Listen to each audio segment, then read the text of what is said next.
Gurgaon Classic Films release.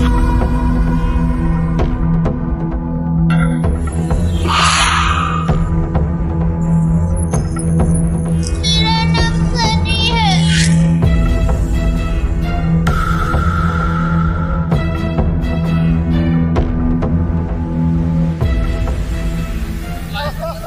नमस्कार, आप देख रहे हैं आपका अपना मन पसंदीदा चैनल बॉलीग्रैंड स्टूडियोज। दोस्तों, मैं श्रुति और आज आपके सामने स्टोरी लाई हूँ भूल भुलैया 3 की, जिसमें हमने पिछली कड़ी में कुछ कहानी बताई थी। आज हम आगे बढ़ते हैं। कहानी में रूहान और विभू प्राइवेट इन्वेस्टिगेटर होते हैं जो किसी गांव वाले की सीक्रेट रिक्वेस्ट पर यहाँ आते हैं।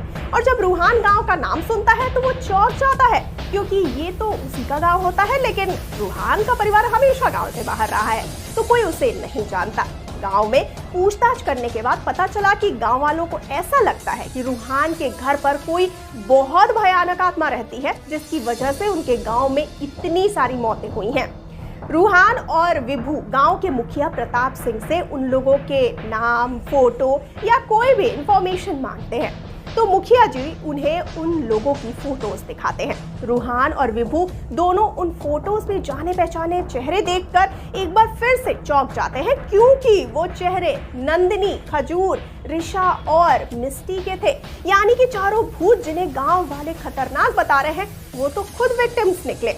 दोस्तों, रूहान मुखिया से उनकी मौत के बारे में पूछता है तो वो बताते हैं कि ऋषा, जिसका नाम पहले तुषार था, वो गांव से भाग गई थी और सालों बाद जब वापस आई ना, तो वो पूरी तरह से महिला बनकर आई। गांव के कुछ लोगों को पसंद आया तो कुछ को बिल्कुल भी पसंद नहीं आया। ऋषा के परिवार ने उसे स्वीकार नहीं किया तो वो उस खाली घर में रहने के लिए चली गई।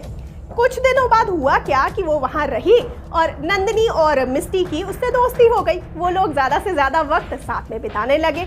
लेकिन कुछ दिनों बाद उस घर से जोर जोर से आवाजें आती रही और उसके बाद से वो तीनों गायब सी हो गई।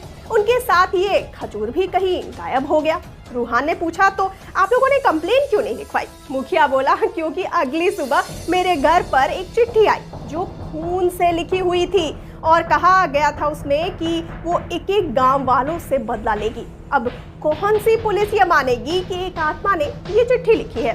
मुखिया आगे बताता है कि वो अवंतिका है जो इसी गांव की थी, लेकिन उसे उसके परिवार के साथ एक हादसे में जिंदा जला दिया गया था, जिसका बदला वो ले रही है।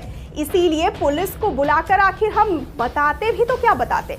रूहान और विभू मुखिया की सारी बातें सुनकर जब घर वापस जाने लगते हैं तो मुखिया जी कहते हैं, अरे तुम्हें उस आत्मा से डर नहीं लगता? मैं तुम्हारे रहने का इंतजाम कहीं और कर सकता हूँ।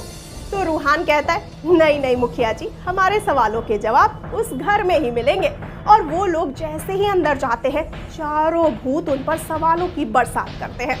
आगे कहानी में दोस्तों विभू उन सबको लाइन में बिठाता है और रूहान उन्हें सब बताता है। तो नंदिनी कहती है, मतलब इन गांव वालों में हमारा परिवार है जो हमें ही हमारी मौत की वजह समझकर भगा रहे थे। विभू इतने में लैपटॉप पर कुछ रिसर्च करता है और कहता है, हमें तुम सब की डेड बॉडीज को ढूंढना होगा, क्योंकि तुम लोग इस घर में कैद हो। इसका मतलब हो सकता है कि तुम्हारी डेड बॉडीज भी यहीं इस घर में हो। इसके बाद वो सारे लोग घर के हर कोने की छानबीन करते हैं। रूहान और विभू घर के पीछे जो सूखी खाली जगह पड़ी है वहां खुदाई करते हैं और जैसे ही वो लोग थोड़ी गहराई तक खुदाई करने जाते हैं, उन्हें काले से कपड़े की एक झलक दिखाई देती है। तभी वहां अचानक जोर जोर से आंधी आने लगती है। घर के खिड़की दरवाजे सब जोर जोर से खड़कने लगते हैं। चारों ओर अंधेरा छा जाता है। आगे आपको बता दें दोस्तों कि रूहान और विभू दोनों एक पेड़ को कसकर पकड़ लेते हैं। इधर वो चारों भूत घर से बाहर एक कदम भी नहीं रख पाते और चारों के शरीर में बड़ा जोर से दर्द होता है।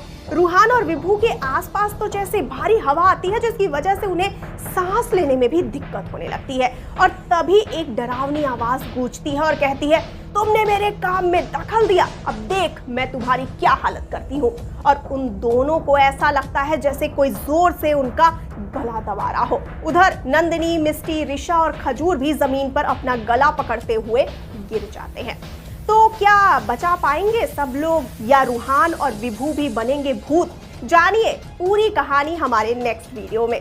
लेकिन जाते जाते हमारी इस वाली वीडियो को तो आप लाइक और शेयर जरूर कर दीजिए और चैनल को सब्सक्राइब करना ना भूलिए और मुझे दीजिए इजाजत। नमस्कार।